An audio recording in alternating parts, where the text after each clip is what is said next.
Welcome to the Motivational Tales. This is the story of John and Tina, two hearts that collided in a storm of passion, only to find themselves entangled in a web of confusion and regret. A chef with a passion for creating masterpieces from scratch, and a woman whose charm masked a quiet storm. This love story is one of hope, growth, and the painful journey to self-discovery. John wasn't just a chef. He was an artist in the kitchen, pouring his heart into every dish. For him, food was more than sustenance. It was an expression of who he was. His dream was to open his own restaurant one day where every plate would tell a story. Little did he know that love would soon serve him a dish he wasn't prepared for. One evening, at a mutual friend's dinner party, he met Tina. She was everything he thought he needed: captivating, confident, effortless. Her presence lit up the room, and when she spoke, she made him feel seen in a way he hadn't felt in years. And just like that, in a blink of an eye, they were inseparable. At first, it felt like a fairy tale. Her words were filled with admiration, her gestures sweet and endearing. She said he was going to be famous one day. She watched him cook, loved him for his ambition, his passion, his dreams. She made him believe he was building a future, with her by his side. But slowly, the warmth started to burn. Her admiration twisted into quiet control.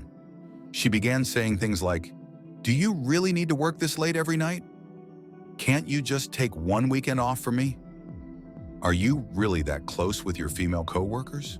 John started shrinking. It started feeling like a trap, quieting himself, holding back laughter, opinions. He stopped experimenting in the kitchen, stopped texting his coworkers back, stopped calling his mom after closing. Then it got worse. She began checking his phone, deleting numbers, criticizing his female clients, reading into every smile, every thank you text.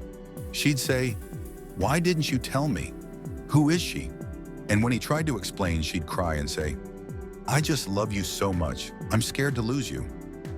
If you cared, you'd understand my insecurity." So he stayed quiet, cooked quietly, lived quietly. He told himself maybe this is what real love looks like. Messy, emotional, hard. But the worst part, he started believing it was his fault, that maybe he was too kind, too soft, too trusting. He mistook her control for care, her jealousy for love, her silence for depth, and the cage she built for commitment. Then one rainy Tuesday, John found himself standing in the kitchen, staring at the window. They had just fought over a text from his sister, and in the silence, his own reflection in the window startled him. Exhausted eyes, messy apron, hands that hadn't held joy in weeks. He felt like crying, but he couldn't, because he remembered when his father said, "Be strong for your family now." Real men don't cry. After his grandma died, he wiped his tears before they hit the ground and swallowed his grief. His father never hugged him. Instead, he'd clap him on the back and say, "Emotions are for poets and losers, son. Be a man." Years later, when his girlfriend left him, his friends joked, "Plenty of fish in the sea, bro. Don't be weak." So he laughed it off, even though his heart was shattered. He loved her, completely, honestly, maybe even too much. John knew he wasn't perfect. He then played a video on his phone, an old clip of him laughing, flipping pancakes for kids at a charity event. He barely recognized the man in it. Then in the stillness, he remembered her grandma's words. "If it costs your peace, it's too expensive." Something inside John cracked open. He cried, not because of her words, but because of how long he'd believed them.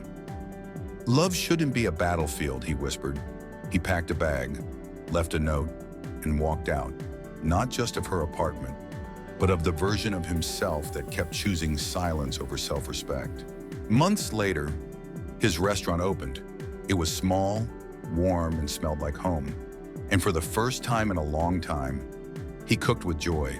The guests smiled, the pans sizzled, and the mirrors in the back kitchen reflected someone new. Not broken, rebuilt. Moral of the story: toxic love doesn't always scream. Sometimes it whispers through guilt, disguised as care. Love should never cage you. If someone needs you to become smaller, to fit inside their idea of love, that's not love. That's control. Men feel too, men hurt too, and men deserve peace too.